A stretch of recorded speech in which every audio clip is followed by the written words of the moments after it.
నమస్కారం అందరికి. ఇప్పుడు మనం ఇంటర్మీడియట్ సెకండ్ ఇయర్ వాళ్ళకి అకౌంటెన్సీలో last unit admission of partner లో ఉన్నాము. సో ఇప్పుడు మనం ప్రాక్టికల్ ప్రాబ్లమ్స్ అంటే ఇందులో వచ్చే ప్రాబ్లమ్స్ ఎలా ఉంటాయో చూద్దాము. ఫస్ట్ మనకి ఇది క్వశ్చన్ అన్నమాట.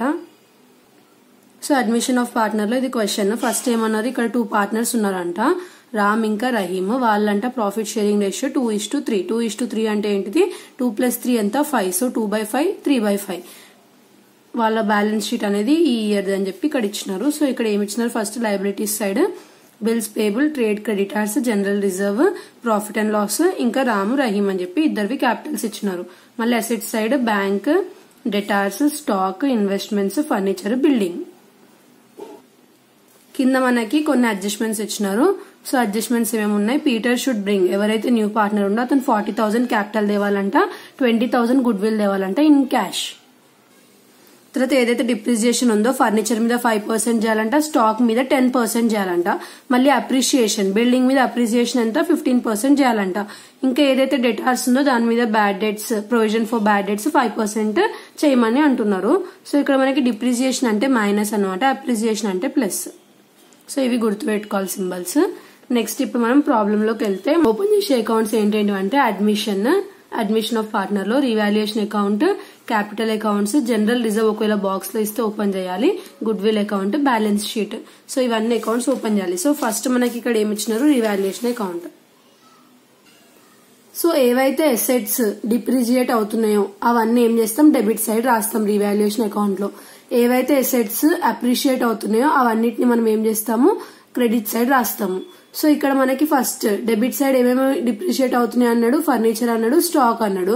తర్వాత అప్రిషియేట్ అయ్యేది ఏంటిది, బిల్డింగ్స్ అన్నారు. సో ఇది ఎలా చేస్తామంటే బాక్స్ లో ఉన్న అమౌంట్ మీద ఎంత పర్సెంటేజ్ ఇచ్చిరో చేసి డైరెక్ట్ అమౌంట్ వేసుకుంటాం.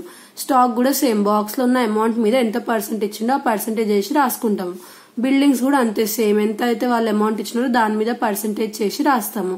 తర్వాత లాస్ట్ కి ఏమంటున్నారు ఇక్కడ debit side, provision for bad debts. So provision for bad debts మనం ఏం చేస్తాము, డెబిట్ సైడ్ రాసుకుంటాము.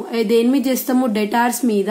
అంటే డెటార్స్ ఏదైతే బాక్స్ లో మనకి 40,000 ఉందో, ఈ 40,000 ఉందో దాని మీద మనకి ఎంత పర్సెంట్ చేయమన్నారు, 5% చేయమన్నారు. సో ఆ 5% మనకి ఏంటిది, ప్రొవిజన్ ఫర్ బ్యాడ్ డెట్స్. అవి రాసుకుంటాము. రాసుకున్న తర్వాత ఏం చేస్తాము, 2 సైడ్స్ టోటల్ చేస్తాము. చేసిన తర్వాత వచ్చిన ఆన్సర్ ఏం చేస్తాం, రాసుకుంటాం. రాసుకొని ఆ వచ్చిన ఆన్సర్ ఏం చేస్తాం, ఓల్డ్ పార్ట్నర్స్ రేషియో ప్రకారం వాళ్ళిద్దరికి షేర్ చేస్తాం. అంటే ఈ అమౌంట్ ఇంటూ 3/5 2/5 చేస్తాం అనమాట. అప్పుడు వాళ్ళిద్దరికి వస్తే అవి ఇక్కడ రాసేస్తాం. అది revaluation account. Next capital accounts కి వెళ్లేసరికి మనకి ఎప్పుడన్నా క్యాపిటల్ అకౌంట్ క్రెడిట్ బ్యాలెన్స్ అనేది చూపిస్తుంది అనమాట, క్రెడిట్ సైడ్ బ్యాలెన్స్ అనేది చూపిస్తుంది. సో మనం ఏం చేస్తాము, బై బ్యాలెన్స్ బ్రాడ్ డౌన్ అని చెప్పి ఏదైతే మనకి ఇద్దరు పార్ట్నర్స్ ఉన్నారు కదా, సో ఆ ఇద్దరు పార్ట్నర్స్ ది క్యాపిటల్స్ ఏమేమి ఉన్నాయో, మనం చేసేది క్యాపిటల్ అకౌంటే కదా. సో ఫస్ట్ ఆ ఇద్దరు పార్ట్నర్స్ ది క్యాపిటల్స్ రాసేసుకోవాలి. రాసేసుకున్న తర్వాత నెక్స్ట్ ఏదైతే జనరల్ రిజర్వ్ ఉంది, సో జనరల్ రిజర్వ్ మనకి బాక్స్ లో ఉంది కదా వాళ్ళిద్దరిది. సో ఇక్కడ 20,000 అని ఇచ్చిండు. సో 20,000 అంటే ఏంటిది, మనము వాళ్ళిద్దరు రేషియో ప్రకారం వాళ్ళిద్దరికి షేర్ చేస్తాం. అంటే 20,000 ఇంటూ 2/5 ఇంకా 3/5 చేస్తాం. ఇక్కడ ఇచ్చినట్టుగా రేషియో వాళ్ళిద్దరిది. సో దాని ప్రకారం అట్లానే రేషియో జనరల్ రిజర్వ్ ని షేర్ చేస్తాము. ప్రాఫిట్ అండ్ లాస్ కూడా ఇచ్చినారు కదా, సో ఆ ప్రాఫిట్ అండ్ లాస్ ని కూడా షేర్ చేస్తాము. సో మళ్ళీ గుడ్ విల్ కూడా ఉంది కదా ఇక్కడ 20,000. సో ఆ గుడ్ విల్ ని కూడా మనం ఏం చేస్తాం, ఇద్దరికి షేర్ చేస్తాము. షేర్ చేసిన తర్వాత ఏదైతే రీవాల్యుయేషన్ అకౌంట్ లో మనకి ఒకవేళ ప్రాఫిట్, ఇప్పుడు ఇక్కడ సైడ్ వచ్చింది కాబట్టి రీవాల్యుయేషన్ అకౌంట్ లో బ్యాలెన్స్ అది ప్రాఫిట్ అన్నమాట. లేదు ఒకవేళ ఇటు సైడ్ వచ్చింటే అది లాస్ అవుతుండే. సో ప్రాఫిట్ వచ్చింది కాబట్టి మనం ఇక్కడ క్రెడిట్ సైడ్ రాసుకుంటాము. లేదు లాస్ వచ్చిందంటే ఇక్కడ డెబిట్ సైడ్ రాస్తుండే, టు రీవాల్యుయేషన్ అకౌంట్ అని చెప్పి. సో ప్రాఫిట్ వచ్చిందిగా బై రీవాల్యుయేషన్ అకౌంట్ అని రాసుకొని ఇక్కడ మన ఇద్దరికి షేర్ చేసినాం కదా వచ్చిన ప్రాఫిట్ ని. సో అది ఇక్కడ రాసుకోవాలి అమౌంట్స్. రాసుకున్న తర్వాత ఏదైతే న్యూ పార్ట్నర్ తెస్తున్న క్యాపిటల్ ఉందో దాన్ని బై బ్యాంక్ అకౌంట్ అని చెప్పి రాసుకోవాలి. ఎంత తెస్తుండో, 40,000 తెస్తుండో. ఇది మనకి ఎప్పుడన్నా కింద అడ్జస్ట్మెంట్స్ లో ఉంటది. గుడ్ విల్ ఇంకా ఏదైతే క్యాపిటల్ అతను తెస్తుండో అది, ఆ రెండు ఇక్కడ ఉంటాయి. సో అది రాసుకున్న తర్వాత ఏం చేస్తాం, టోటల్ చేసుకుంటాం. మొత్తం టోటల్ చేసుకుని 2 సైడ్స్ రాసుకుంటాం. రాసుకున్న తర్వాత ఇటు సైడ్ ఏం అమౌంట్స్ లేవు కదా, ఒకవేళ రీవాల్యుయేషన్ ఉంటే ఏం చేస్తుండే, ఈ అమౌంట్స్ నుంచి ఆ రీవాల్యుయేషన్ ని మైనస్ చేసుకుని క్యారీ డౌన్ లో రాసుకుంటుండే. బట్ ఇక్కడ లేదు అలా. అందుకే ఏం చేస్తాం, మనం డైరెక్ట్ ఇక్కడ ఏవైతే అమౌంట్స్ ఉన్నాయో అవి ఇక్కడ సేమ్ వేసేసుకుంటాము. మళ్ళీ పైన కూడా సేమ్ అవే అమౌంట్స్ వేసేసుకుని 2 బ్యాలెన్స్ క్యారీ డౌన్ అని రాసుకుంటాము. సో ఇది మనకి capital accounts. Next general reserve రాసేటప్పుడు ఏం చేస్తామంటే, సో ఇక్కడ మనకి జనరల్ రిజర్వ్ ఎంత ఇచ్చినారు, వాళ్ళు 20,000 ఇచ్చినారు. క్వశ్చన్ లో. సో 20,000 కదా, వాళ్ళిద్దరికి షేర్ చేస్తాం మనం.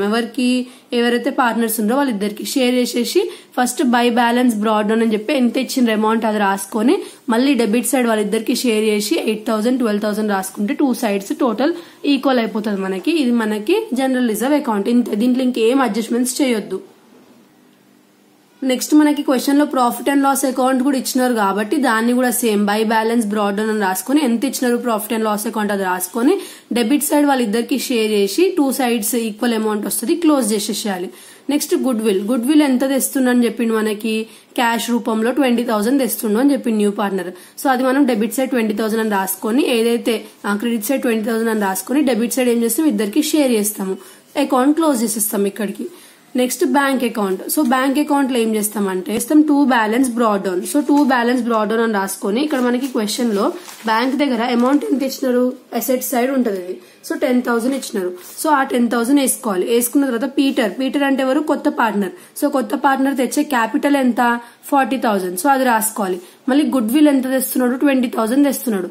సో ఆ 3 రాసుకోవాలి. ఎందుకు, ఇది బ్యాంక్ అకౌంట్ లో చూపిస్తున్నాం అనమాట ఎంత మనకి వస్తున్నాయి అమౌంట్ అని. సో ఇప్పుడు మనకి ఆల్రెడీ ఉన్న బ్యాంక్ అకౌంట్ లో ఉన్న డబ్బులు ఎంత 10, తర్వాత న్యూ పార్ట్నర్ తెచ్చే క్యాపిటల్ ఇంకా గుడ్ విల్ అనేది యాడ్ అవుతుంది కదా, సో అవి యాడ్ చేసేసి రాసుకోవాలి.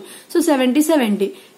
క్రెడిట్ సైడ్ ఏం చేస్తాము, క్యారీ డౌన్ అని చెప్పి ఈ 17 రాసేసుకొని నెక్స్ట్ ఇయర్ కి మళ్ళీ అంటే నెక్స్ట్ కి ట్రాన్స్ఫర్ చేసి వదిలేస్తాము. ఇది బ్యాంక్ అకౌంట్ అన్నమాట. తర్వాత ఏముంది, balance sheet. So balance sheet చేసేటప్పుడు ఏం చేయాలంటే ఫస్ట్ అసెట్స్ లయబిలిటీస్ రాసుకోవాలి. సో మనకి ఏదైతే క్వశ్చన్ లో ఫస్ట్ ఏముంది, బ్యాంక్ ఉంది. సో బ్యాంక్ అని రాసేటప్పుడు ఇక్కడ మనం బ్యాంక్ అకౌంట్ లో చేసినప్పుడు మనకి ఎంత అయితే అమౌంట్ వచ్చిందో అది తీసుకోవాలి. క్వశ్చన్ లో 10,000 ఉంది కదా, అది తీసుకోకూడదు. సో ఇక్కడ మనకి ఎంత ఉంది, 70,000 ఉంది, అది మనం ఇక్కడ తీసుకోవాలి, ఇక్కడ వచ్చిన ఆన్సర్ ని బ్యాంక్ ది. నెక్స్ట్ డెటార్స్ 40,000 ఉంది క్వశ్చన్ లో, కానీ పీబీడీ ఉంది కదా, దాన్ని మైనస్ చేసి తీసుకోవాలి. తర్వాత స్టాక్ ఉంది, దాని మీద డిప్రిసియేషన్ ఉంది, మైనస్ చేసి తీసుకోవాలి. మళ్ళీ ఇన్వెస్ట్మెంట్స్ ఏం లేవు, సో డైరెక్ట్ తీసేసుకున్నాము. ఫర్నిచర్ మీద డిప్రిసియేషన్ ఉంది, అది చేసి తీసుకోవాలి బయటకి. తర్వాత బిల్డింగ్స్ మీద అప్రిసియేషన్ ఉంది, అంటే యాడ్ చేసి తీసుకోవాలి. తర్వాత లయబిలిటీస్ సైడ్ కి వెళ్ళాలి. బిల్స్ పేయబుల్, దీనికి ఏం అడ్జస్ట్మెంట్స్ లేవు, రాసేసినాము. ట్రేడ్ క్రెడిటర్స్ కూడా ఏం లేదు, రాసేసినాము. ఇప్పుడు క్యాపిటల్స్ రాసేటప్పుడు ఏం చేయాలంటే న్యూ క్యాపిటల్స్ ఏవైతే మనం క్యాపిటల్ అకౌంట్స్ చేసినప్పుడు లాస్ట్ కి మనకి ఏదైతే క్యారీ డౌన్ లో వచ్చిన అమౌంట్స్ ఉన్నాయి కదా ముగ్గురువి, ఆ 3 అమౌంట్స్ తీసుకోవాలి. ఇక్కడ క్వశ్చన్ లో ఉన్నది తీసుకోకూడదు. అవి తీసుకున్న తర్వాత టోటల్ చేసుకోవాలి, 2 sides మనకి టాలీ అవుతుంది. సో ఇది మనకి అడ్మిషన్ ఆఫ్ పార్ట్నర్. నెక్స్ట్ వీడియోలో ఇలాంటిది ఇంకొక ప్రాబ్లం చూద్దాము, సో దట్ కన్ఫ్యూజన్ అనేది ఉండదు. Thanks for watching.